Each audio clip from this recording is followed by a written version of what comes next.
নমস্কার বন্ধুরা, মা বেটি চ্যানেলে আপনাদের স্বাগতম। আপনারা কেমন আছেন? অবশ্যই ভালো আছেন, আমিও ভালো আছি। তো আমি আজকে রান্না করব ট্যাংরা মাছ। এই যে বাজারেতে ট্যাংরা মাছ নিয়ে এসে কেটে ভালো করে ধুয়ে নিয়েছি। এখন আমি এই ট্যাংরা মাছ আলু দিয়ে রসা করব পাতলা। তো চলেন রান্নাঘরে রান্না করি, আসেন। এই দেখেন মাছগুলো কত সুন্দর, সব মাছের পেটে তেল ভরা। আর এখন শীতকালে ট্যাংরা মাছ খাইতে অনেক ভালো লাগে, মাছে তেল থাকে, তাই মাছের ঝোলই ভালো লাগে শীতকালে। তা আমি আর মাছে হলদি লবণ মাখাই নেব। হলদি লবণ দিয়ে মাখাইয়ে মাছ কটা ভাজে নেব। লবণ মাখাই নেব।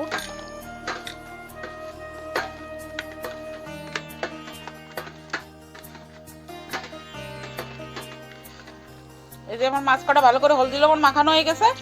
আর আমি কড়াইতে তেল দিয়ে দেবো। কড়াইটা গরম হয়ে গেছে, কড়াইতে দিয়ে দেবো তেল।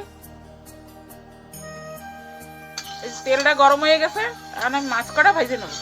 এই যে মাছগুলো ভাজবো।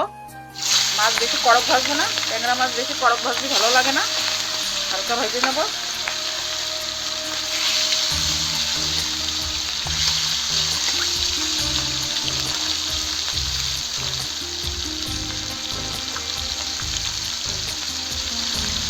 মাছটাই এক পিঠ হয়ে গেছে, আর এক পিঠ পাল্টাই দিচ্ছি। কারণ কি অনেক কড়ক ভাজবো না, এই পিঠটা একটু করবো, তারপরে নামাই নেব। বেশি কড়ক করে ভাজলে ট্যাংরা মাছের ঝোলে কোনো স্বাদ থাকবে না। এই যে এই মাছ কটা ভাজা হয়ে গেছে, আর আমি এই মাছ কটা নামাই নেব। এর চেয়ে বেশি ভাজবো না।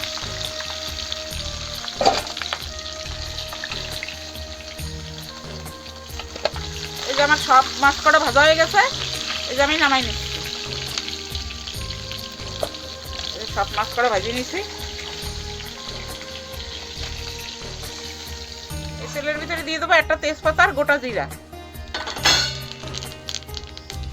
এর ভিতরে দিয়ে দেবো এই যে দুটো আলু কেটে নিছি। এই দুটো আলু আমি এক সোমবারেই রান্না করব। আলু দুটো ভালো করে ভেজে নেবো লাল লাল করে।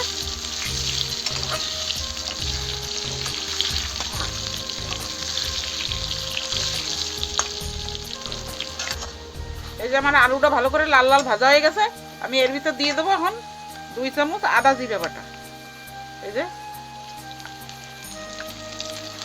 2 চামচ আদা জিরে বাটা দিয়ে দিচ্ছি।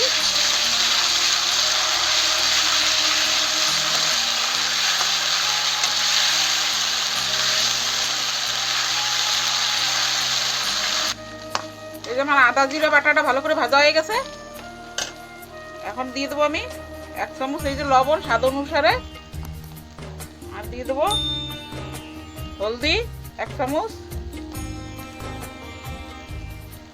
লাল মির্চি পাউডার 1 চামচ।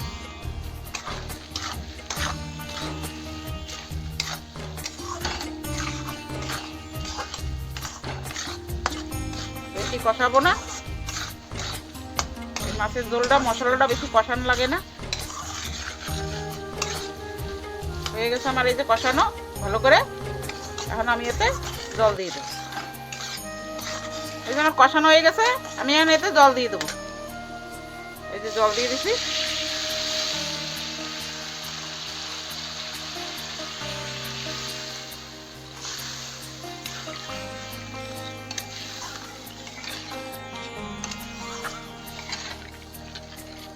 আর দেবো না।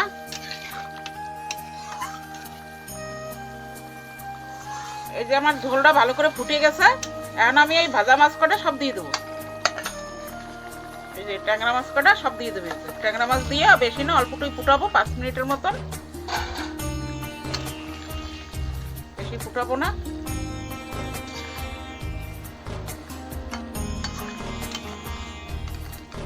আমি এটা 5 মিনিটের মতন ফুটাবো, তারপর নামাই নেবো।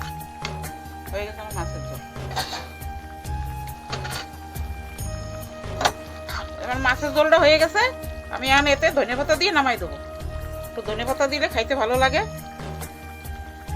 পাতলা লাল ঝোল করছি, আমি এইটুকু রসা রাখছি। আপনারা চাইলে এর চেয়ে বেশিও রসা রাখতে পারেন, কমও রাখতে পারেন। আমি এইটুকু রসা রাখছি। হয়ে গেছে আমার মাছের ঝোলটা। এই দেখেন বন্ধুরা, আমার ট্যাংরা মাছের ঝোল রান্না করছি আলু দিয়ে লাল লাল লাল করে পাতলা রসা করছি। দেখে বলবেন আমার এই রান্নাটা কেমন হয়েছে।